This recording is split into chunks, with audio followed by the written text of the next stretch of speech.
I believe we have a difficult relationship with alcohol in our society today, because we have all these different bars that we set, all these lines that we feel like if we don't cross, then it's not a problem. I think what a lot of people do is look at quantities and when they're taking quantities. And for me, one of the big things to recognize is that how much you drink, or even how regularly you drink, doesn't necessarily have much of a bearing on whether it's become a problem for you. I've always said you could drink one glass of wine a night, but if your whole day is set up about getting to that moment when you're going to allow yourself it, because you only have one glass a night and you never drink before 8 o'clock at night, but your whole day is still geared up to when you have this glass of wine. And if you're a parent, your children will see that, they will pick up on that, they will notice your irritability levels are higher, and that your whole day is not evolved around anything else, but it's evolved around that time when you have me time, or wine o'clock as some people like to call it, openly in front of their children as well. And actually what children tend to do is start to think that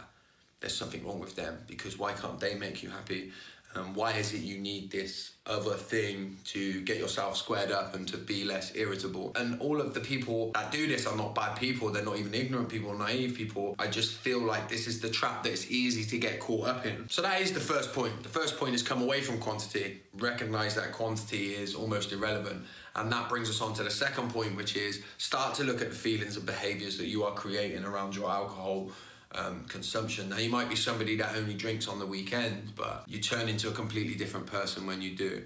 And again, your whole week might be geared up to that. Something that I used to do when I was trying to make my drinking okay or a bit more normal is I'd go Monday to Thursday and I wouldn't touch a drop of drink, so I couldn't have a problem, right? Because people that have got a problem with drink couldn't go Monday to Thursday every week without a drink.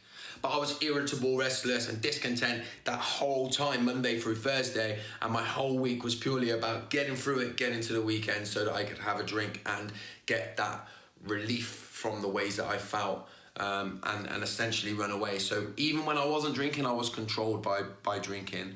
And what that meant within a family home is that, again, my children could clearly, visibly see that there was something wrong. I wasn't present during the week, Monday to Thursday. I was very stressed, very irritable, and unable really to turn up to life in a proper manner. But I was only drinking on Friday and Saturday, and I worked hard, so why shouldn't I be allowed a few drinks on the weekend? But essentially it was much more than that. But only drinking on the 2 nights allowed me to create a persona to myself and create a lie to the world, because at the heart of it was always, what are other people going to think of me? So it was always my family that got the worst, because when the front door shut, the act didn't need to be kept up anymore because they were my family. And that's the kind of process and cycle that it's very, very easy to get caught up in.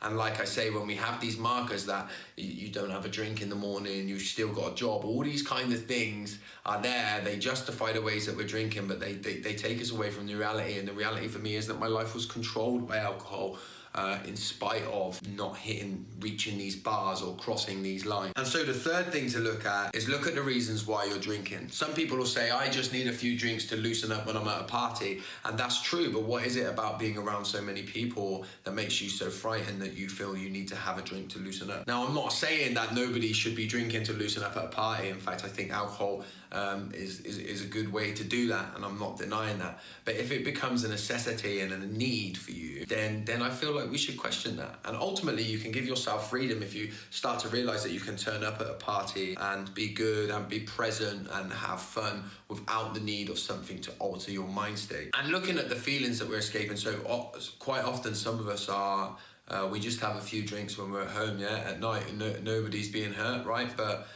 if you look at the build-up during the day, how you're acting, how you're feeling, your thought processes and what's going on inside your mind in the build-up to that night when you have a few glasses of wine when all the kids are in bed, or a couple of bottles of beer when all the kids are in bed. What's the process throughout the day? That's what you need to look at. And recognizing that we all have a certain type of relationship with alcohol, one that we can all challenge with ourselves. Look at the times when you're not drinking and look at the times when you are drinking. What solution, what is drink doing for you that you're unable to do for yourself. When you start to look at that, that's when you can start to really create real change in your life. Not everybody reaches a point where they need complete abstinence and can't never drink again. Lots of people have these difficult relationships that need addressing and they're not really sure why. So look at the reasoning behind that. Why are you drinking? What solution is it? What is alcohol doing for you that works, that really in hindsight you should be able to do yourself? When you look at why you're using it as a coping mechanism, then you're going to create change. Address the relationship, address the reasons that you use alcohol, and create real change in your life and a change in the lives of people around you.